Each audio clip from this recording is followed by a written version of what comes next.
Saudara-saudara sekalian, bapak-bapak, ibu-ibu sekalian, saya ingin mengucapkan terima kasih atas kehormatan yang besar diberikan kepada saya untuk bisa hadir di tengah-tengah saudara-saudara dalam peringatan hari lahir NU yang ke-102.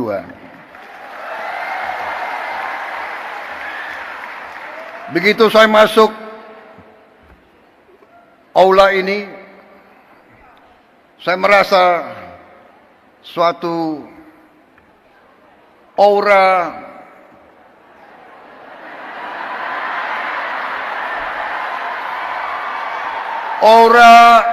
kesejukan, aura kekeluargaan,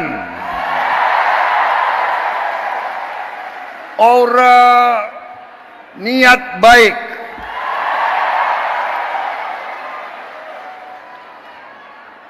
aura suasana batin yang penuh perdamaian. Saya merasa nyaman di tengah-tengah saudara-saudara sekalian. Saya merasa nyaman dan aman. Sepertinya saya kalau masuk ke sini saya dapat energi baru. Saya dapat kekuatan baru. Sepertinya setelah hadir di sini, saya tambah berani.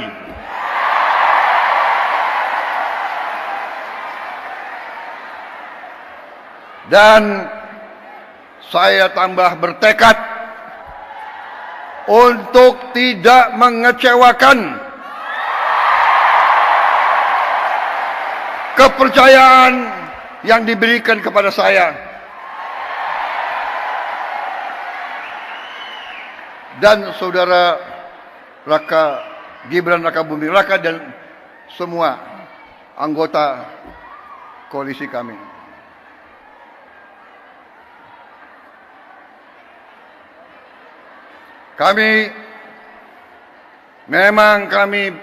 Memang saya pun punya ketakutan. Saya takut mengecewakan rakyat saya.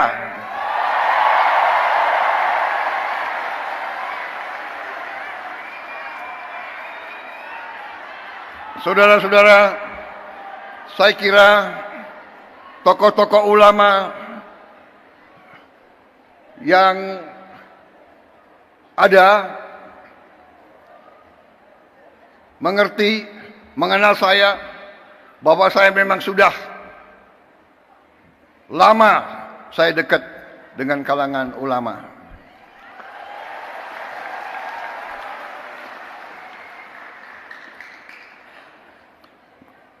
Dan saya sering cerita, kenapa saya dekat sekali sama ulama, karena saya ini mantan prajurit, mantan tentara. Tentara selalu dekat sama ulama. Kenapa?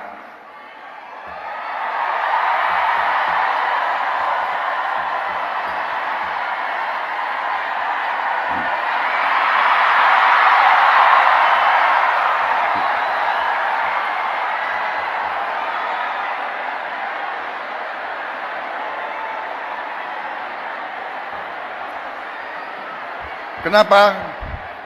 Karena seorang prajurit itu dari sejak muda dia harus berangkat tugas menghadapi bahaya, menghadapi maut. Dan biasanya orang kalau menghadapi maut ya cari kiai.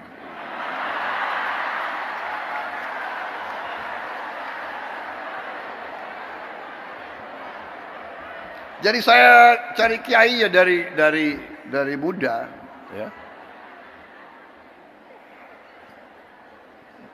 Jadi terima kasih atas nama pribadi dan atas nama pemerintah Republik Indonesia.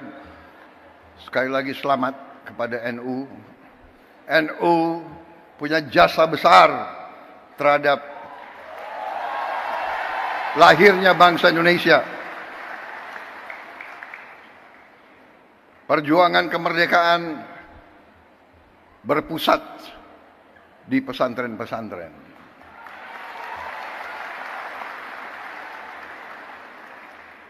Saudara-saudara sekalian, Nahdlatul Ulama di saat-saat krisis, Nahdlatul Ulama tampil selalu dan mengambil sikap untuk menyelamatkan negara dan bangsa Republik Indonesia.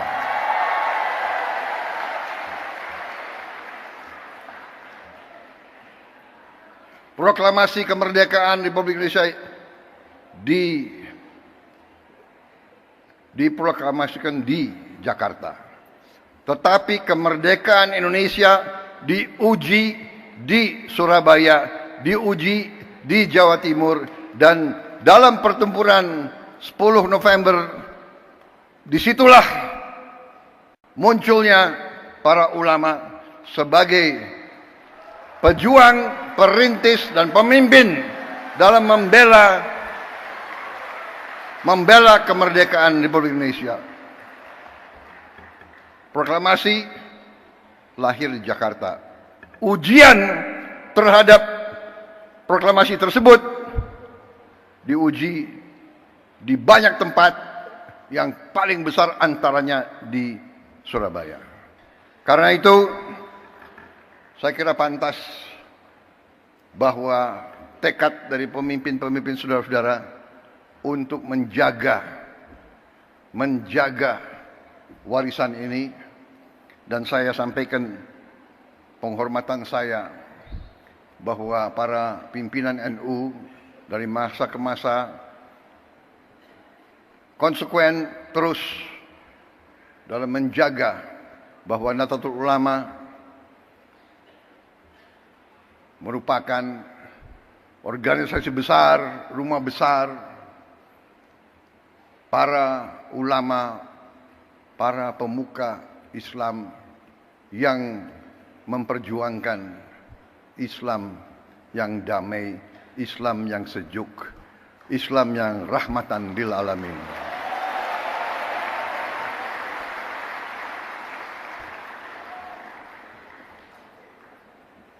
Dari sejak dulu saya kenal Gus Ipul lama sekali. Beliau waktu itu Ansor ya.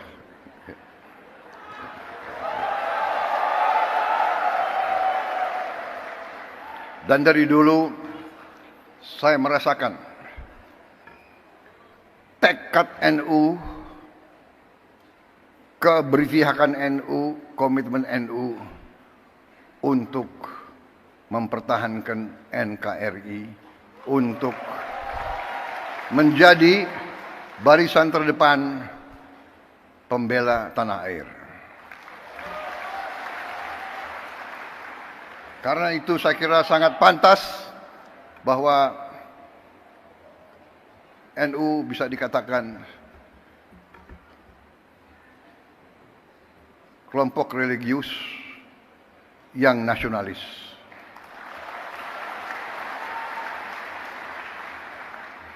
Kalau kami kelompok nasionalis yang religius.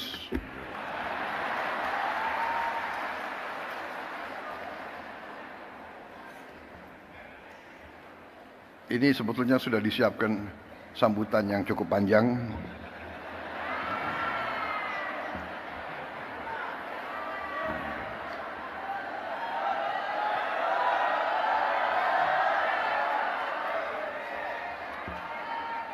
Bagaimana kalau saya singkat-singkat aja ya?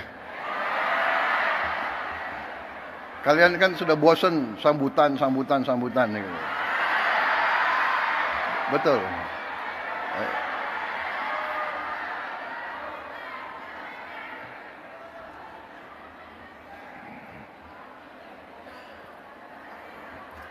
Hari ini saya hadir di tengah suasana hijau.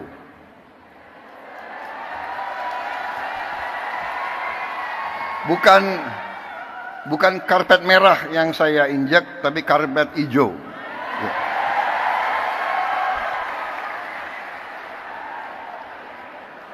lampunya pun hijau. Ya.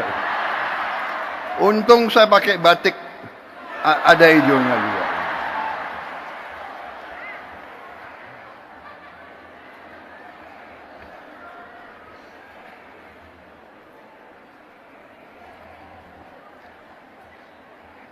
Saudara-saudara, kalau kita lihat dalam sejarah kita, ini saya diberi catatan bahwa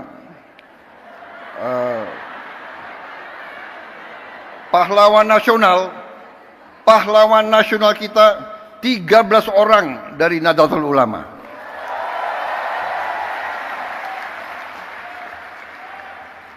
Insya Allah akan tambah tahun ini. Kita perjuangkan, ya, mudah-mudahan bisa diterima. Saya tidak tahu siapa Menteri Sosial, siapa yang menentukan pahlawan nasional.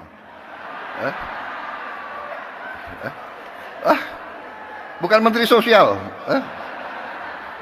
Tapi kalau saudara nggak ajukan, ya saya nggak bisa.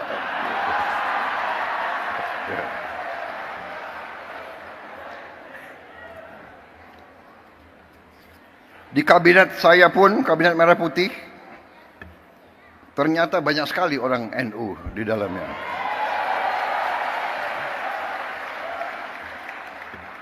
Menteri Agama, Menteri Sosial, Menteri Pemberdayaan Perempuan dan Perlindungan Anak, Menteri Agraria, dan Kepala Badan Pertanahan Nasional, itu menterinya. Wakil menterinya banyak lagi. Tapi itu bukan karena NU. Karena orang-orang mereka itu memang hebat-hebat. Jadi yang diajukan hebat, ya tidak bisa ditolak. Iya kan? Saudara-saudara, saya kira intinya ingin saya sampaikan, terima kasih atas dukungan saudara-saudara selama ini. Dukungan untuk pemerintah Republik Indonesia.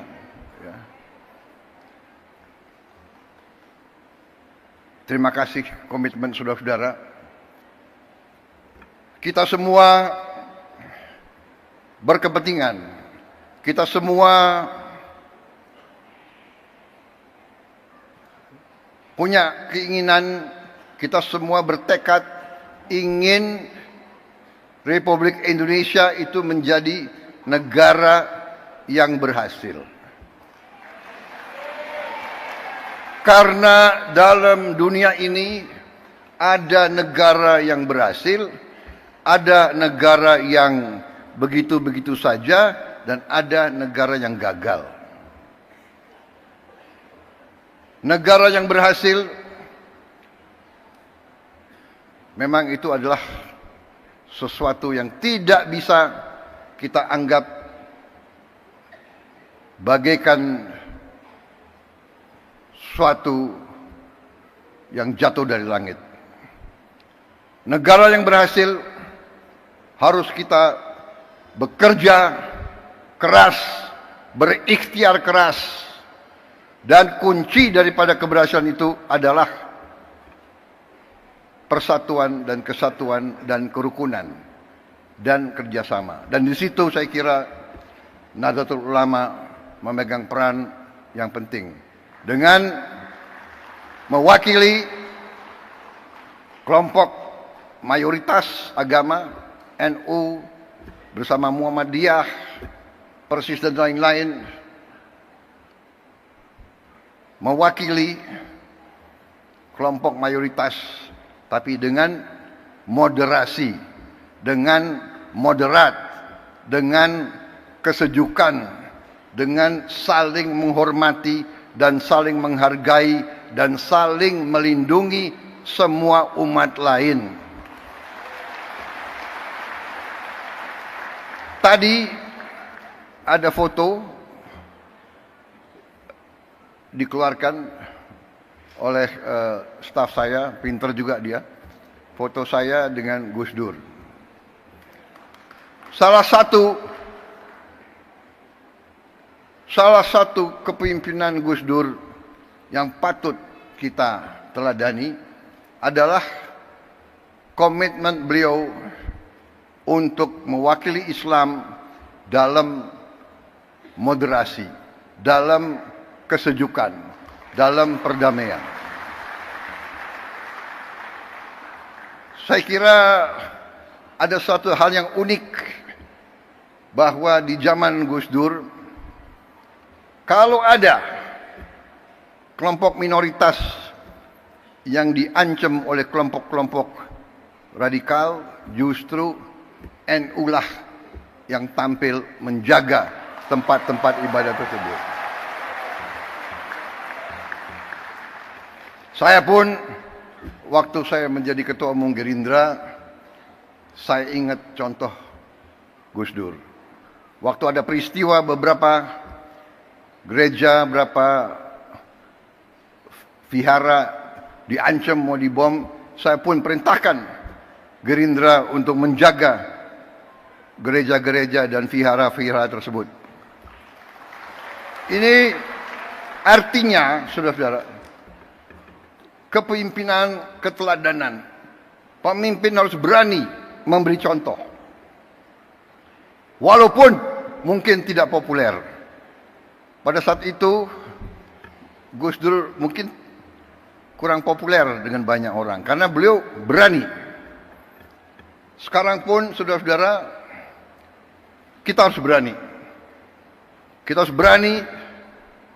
Saya ajak semua rekan-rekan saya dalam pemerintahan, dalam kabinet Merah Putih, saya mengajak mereka, kita harus berani mengoreksi diri,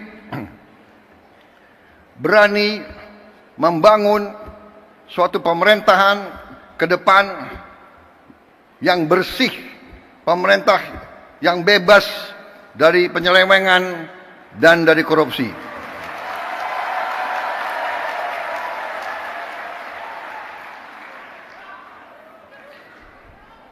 Itu tekad kami. Kami akan terus, dan kami mengerti, kami tahu ada perlawanan-perlawanan, tapi kami yakin apa yang kami perjuangkan adalah untuk bangsa dan rakyat Indonesia.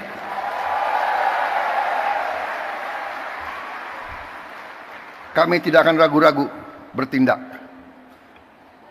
Dan saudara-saudara, jangan kira kami ini bodoh.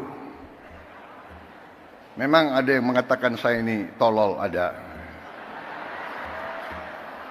Gak apa-apa. Ada yang mengatakan saya bajingan yang tolol, ya kan? Tapi saya nggak sebut namanya, kalian sudah tahu loh. Nggak apa-apa. Tapi kami faham dan kami mengerti. Dari saudara-saudara, ya, 100 hari pertama kami akan baik. Dalam arti, saya berharap ada kesadaran. Saya pernah menyampaikan, seluruh aparat, seluruh institusi, bersihkan dirimu.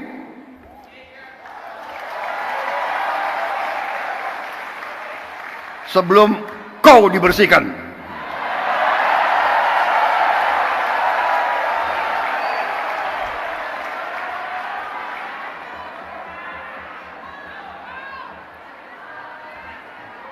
Dan saya ingatkan semua aparat, kesetiaanmu adalah kepada bangsa, negara, dan rakyat Indonesia.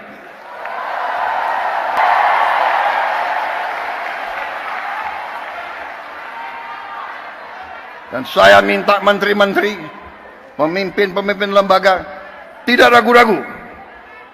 Saudara-saudara, kita hanya bekerja untuk bangsa, negara, dan rakyat Indonesia. Terima kasih. Wassalamualaikum warahmatullahi wabarakatuh.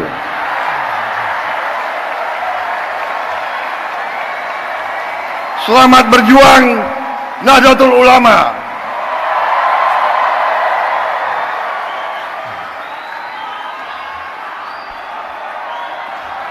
Berkenan Presiden Republik Indonesia menyentuh layar kubus digital didampingi oleh Wakil Presiden Republik Indonesia, Wakil Presiden Republik Indonesia ke-13, Rais Am PBNU, Ketua Umum PBNU, Sekjen PBNU, Menteri Agama Republik Indonesia.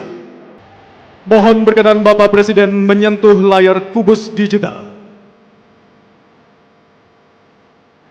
Mohon izin kita hitung mundur. 3, 2, 1.